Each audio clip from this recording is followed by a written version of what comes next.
Erik Wolpaw, co-writer on Portal and Portal 2, has recently said in an interview that he'd really like to get started working on Portal 3. So there was an article on VGC this morning that reads, Portal writer says he wants to start Portal 3 because he's not getting any younger. As noted by Video Games Chronicle, Erik Wolpaw recently showed up on the Kiwi Talkz podcast. It's an interview-based show, and they oftentimes have game developers on, and you can catch it on YouTube, so go check that out. But, as noted again by VGC, Erik Wolpaw has also worked on Psychonauts, Half-Life 2 Episode 1 and 2, Left 4 Dead, Half-Life Alyx, but essentially he ended his interview by saying, "We've got to start Portal 3, that's my message to whoever." He added, "I'm not getting any younger, we're reaching the point where it's crazy to think that we're literally going to be too old to work on Portal 3, so we should just do it." In the interview, Wolpaw went on to explain that it's not just as easy as being a writer of a game and then wanting to do a sequel. It's not just as easy as saying, hey, let's make this thing, because obviously Valve is a company that has a lot of things going on. Now, when he was asked specifically if he'd like to make the third game in the series, Erik Wolpaw replied, "Oh yeah, I would love to. I'd work on another Portal in a second, but I can't make it happen by myself." So now you would think that because, he's worked on the first two Portal games, Erik Wolpaw would have some kind of pull at Valve to get people to work on Portal 3, but he kind of explained it in the interview that, Valve is kind of an interesting company in terms of its hierarchy and its structure.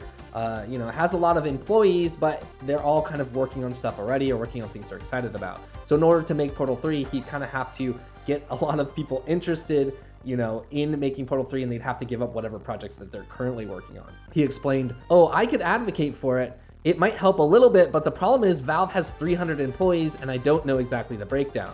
How many of them are on the production side versus Steam business side versus legal versus whatever. So there's a lot of opportunity costs to taking 75 people and trying to get a game made. As much as it seems like Valve often is just a bunch of people sitting around sipping gin and tonics by a pool, everybody's working." He went on to say, "They're working all the time. It's just you don't always see the results. It doesn't always end up coming out, or it comes out years later. It gets turned into something else. So everybody is accounted for, I guess is what I'm saying. People are all doing something." And then this is where it finally kind of gets interesting, where he said, "You'd almost have to take them, it's like a revolution, and stir up a bunch of people to leave what they're currently working on and come work on something else. In this case, it would be Portal 3. Reese Riley, the host of Kiwi Talkz, pointed out that why not make a Portal 3, because it could make a ton of money. Obviously, there's a lot of people who would want to play and buy Portal 3. And Erik Wolpaw replied, "Hey, you're preaching to the choir here. You'd make some money. The problem is you would make money, but what kind of money will you make? Are you going to make Counter-Strike Go money? Probably not." And then in a kind of fun and optimistic tone, Wolpaw finished by saying, "But having said that, maybe every game doesn't need to make Counter-Strike Go money. Gabe, if you're listening." And I think that's kind of a fun poke. Obviously, I think there's a lot of people who want Portal 3 to happen. If they want it to happen right, they don't want it to be rushed or, handled in the wrong way.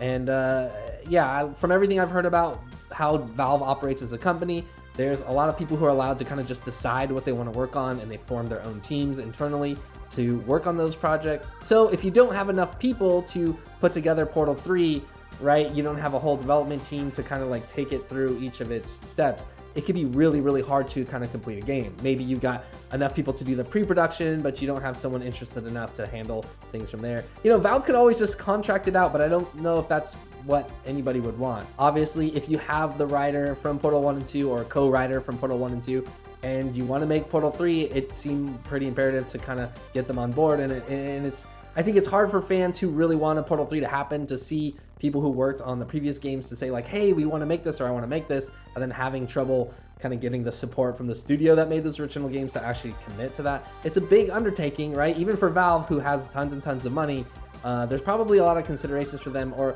at the very least, from everything I've heard about working at Valve, getting, the right programmers you need for Portal 3, plus, the writers, concept artists, and, everything to take that game all the way through all of its phases of development. You'd really need someone to kind of spearhead that project and kind of get people at Valve just to all agree that that's something that they wanted to pursue. And that it's not as interesting somehow as any of their other projects that they're working on that may never see the light of day. Who knows what they're working on over there? Like they kind of said in the interview, who knows how many people are kind of working on Steam stuff versus actual production versus VR stuff. It's a big company and there's a lot going on. And then with that kind of lack of someone to kind of spearhead a project like that, or say like, we're making the next Portal 3 or Half-Life 3. And now that I've said Half-Life 3, that's a particularly interesting case because you know, the writer on that working on Half-Life 3 or had developed kind of the synopsis and the plot for Half-Life 3 got so frustrated that the game probably would never get made that they just leaked it. They leaked it all. You can look up Mark Laidlaw and find the stories for that. And so Half-Life 3 probably had like these really big expectations to live up to. And in some ways, Portal 3 would have those as well. But maybe what I'm saying here is maybe since, you know, it's Portal 3 instead of Half-Life 3, maybe it has a better chance of happening. Maybe Erik Wolpaw showing up on more podcasts just talking about how much he would be excited to work on Portal 3 and make it happen might, you know, pique enough heads up, you know, behind the desk at Valve to kind of rally behind him and then help make it happen within the studio. But who knows at this point?